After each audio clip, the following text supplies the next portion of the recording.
Hey guys, welcome back to the Local Nerd News podcast. I'm CyberGuy. And I'm Movie Man.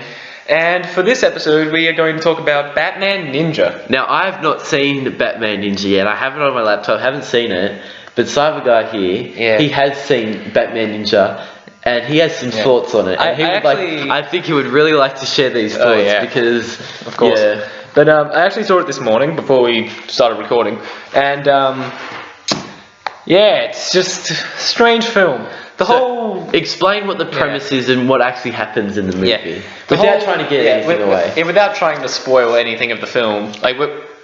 Just for reference, every episode that we do needs like a spoiler alert at the beginning, but we'll try our best not to spoil anything.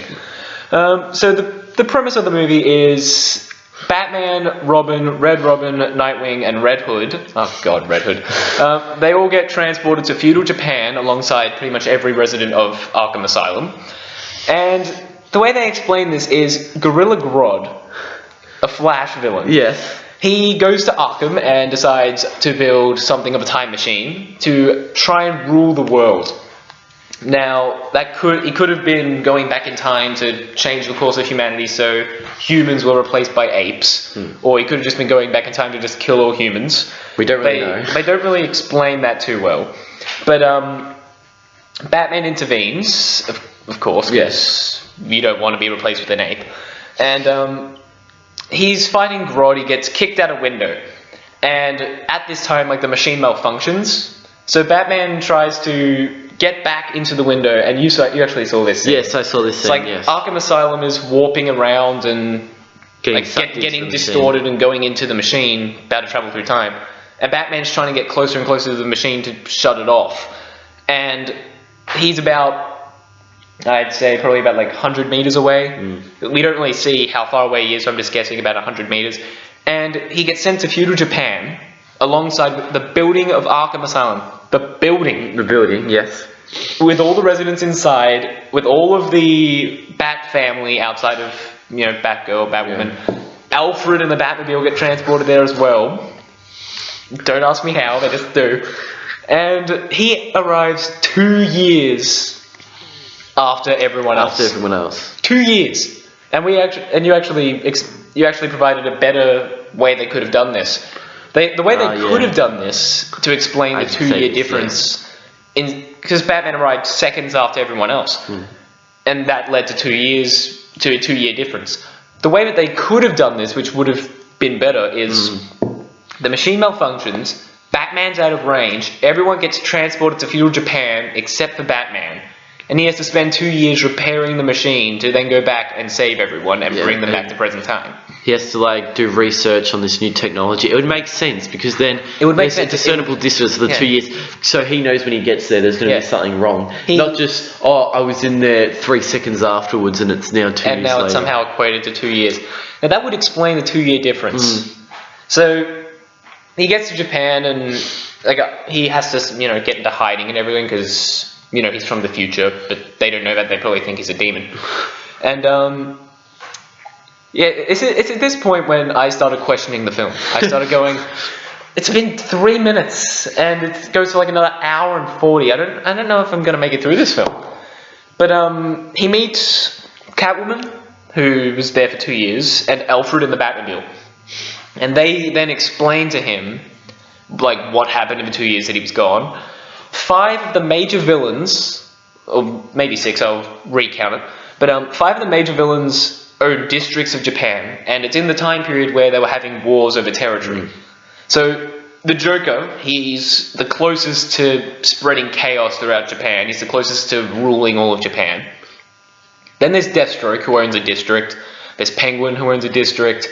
There's Poison Ivy, who owns a district. I don't know why, but she just does. And then there's Two-Face.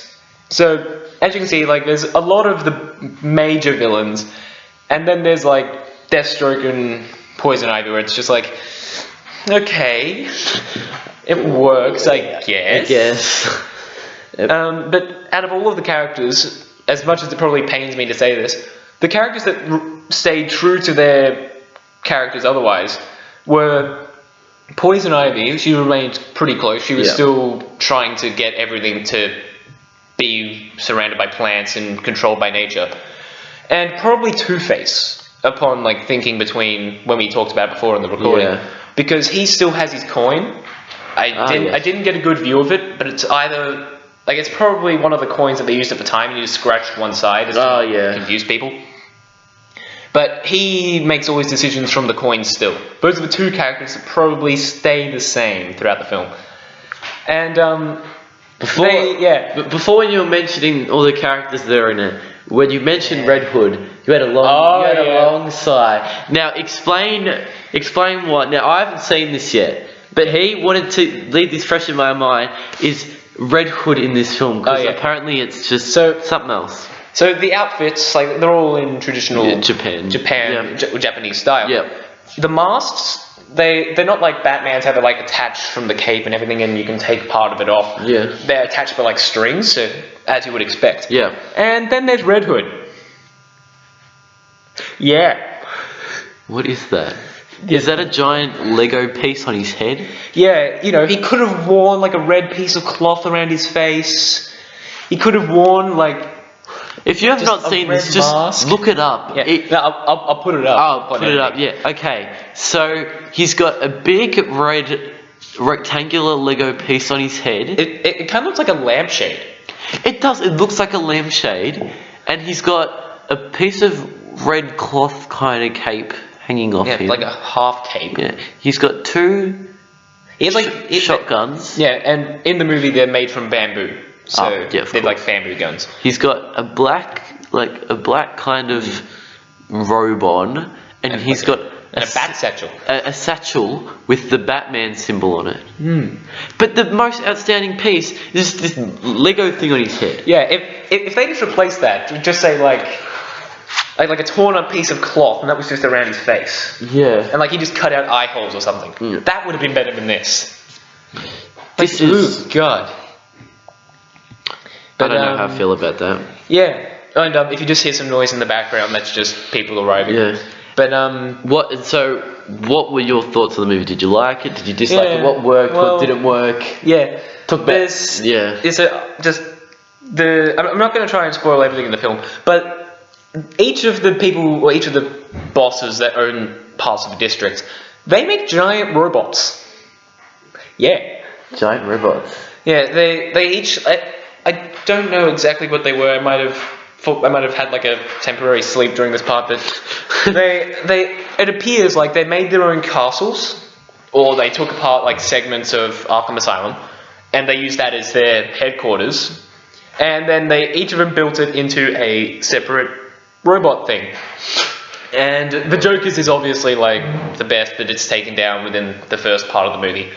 And the whole explanation is to how the likes of Poison Ivy and Two-Face and even Penguin had the intelligence to build these robots was because Gorilla Grodd had them under mind control or mind influence or something like that and made them build it subconsciously. Now, there's so many flaws with that. I just can't... What's Gorilla Grodd? Why does he want them to build it though? Yeah, well... This is part of a spoiler, so I won't spoil it too much. But they each have a piece of the time machine. Yeah. And they need it to operate their robots. Oh, okay. So he wants them all to build robots and come into one place, so then he can rebuild the time machine, sort of thing. Right. And there's some whole plot point regarding the Joker and Harley Quinn, who are both ninjas, by the way. It's a weird film, and they. I'm not gonna say exactly what happens to them, but they come back, and they take control over all of the villains because they got control of Grodd's mind control device, and makes a giant Joker robot. It's really weird, and the way that Batman defeats this is he has an army of monkeys and an army of bats controlled by the Bat Clan and Grodd. Respectively, you can probably figure out which ones are which.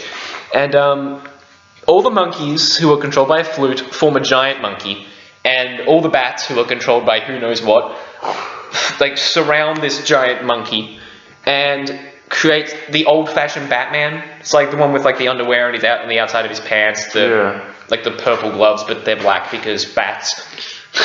And then he proceeds to fight, like, Batman's somehow controlling it, and he proceeds to fight the Joker robot. There's about a good 30 to 32 seconds of just shouting before either of them throws a punch. Traditional anime. Yeah, and that's another thing about cliche. Another thing about this movie is that the animation style. Yeah, it's like it's anime style. Yeah, it's an anime style, and the animation was brilliant. Like, granted, it changed at some points. Like, it went from animation to like hand drawn. And the character designs aren't always great. Well, outside of Red Hood, the character designs were pretty good as a whole. Yeah. The plot all over the place. All over the place, yeah. Which is traditional anime style. Yeah, as traditional well, anime. Yeah. Like, my major problem with this is, like, there are two versions. There's the Japanese version and the dubbed version. Yeah. I watched the dubbed version because I don't want to read the subtitles when I'm about to review it. And my biggest problem with it is there were too many anime cliches, which would have worked with the Japanese edition. Yeah. But because I watched the dubbed edition, it didn't work. And for like a Japanese audience as well, they'd expect something. Yeah, for a Japanese audience, that works. Yeah. But if you're going to dub the film, can you take out 32 seconds of shouting, please? Like, I don't know what happened. I was just sitting there, just like, what is going on? Yeah. Can they just punch each other already? It's kind of like in I believe it was Dragon Ball, where they shout for like an episode and then they punch each other the next episode, and it takes 10 episodes to finish the fight. Yeah. It's like that. But yeah, the finale of the whatever you want to call it, the film. I don't even know if I call it that, but the finale is the Batman fights the Joker, but he only fights him at the very end. Before he fights him, the Joker fights off and like 3 or 4 Batmen made of bats. Yeah. Similar to the giant Batman monkey mixture. And, Batman changes... Yeah, so pros and cons. Pros, animation, good as a whole. Yeah.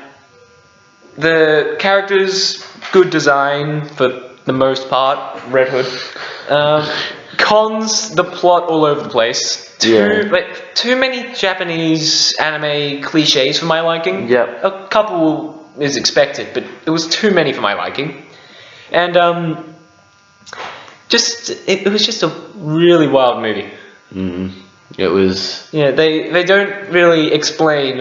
And here's another con with the movie. They don't really explain how a time machine in Gotham goes to feudal Japan. Yeah. If it went to like ancient Gotham or something, or like in America, whatever America was at the time, you know, that would make sense because that's a time machine. It's not a TARDIS. Yeah. It doesn't travel through space. It just kind of teleports them to Japan. Yeah, it's and feudal Japan. Yeah, feudal Japan. I can see why, because movie, and we need to have Batman Ninja. But and the final con is Batman changes multiple times throughout the film.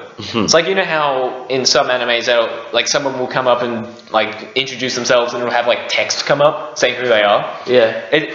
Batman, you know who Batman is, so it doesn't bother with showing you the text. Then it shows like some sort of warrior Batman, and it comes up with something Batman, then it comes up with another Batman, more text Batman, and then you see like Batman doing a bunch of like Naruto hand gestures flying through the air, and it comes up with Ninja Batman. He's already a ninja. He doesn't need to do ninja training. When he became Batman, he mastered ninjutsu. Like, why would you need to call him Ninja Batman? I think it's just trying to follow that typical anime kind of style. Probably. That's me saying with little knowledge of anime whatsoever. With little knowledge of the anime.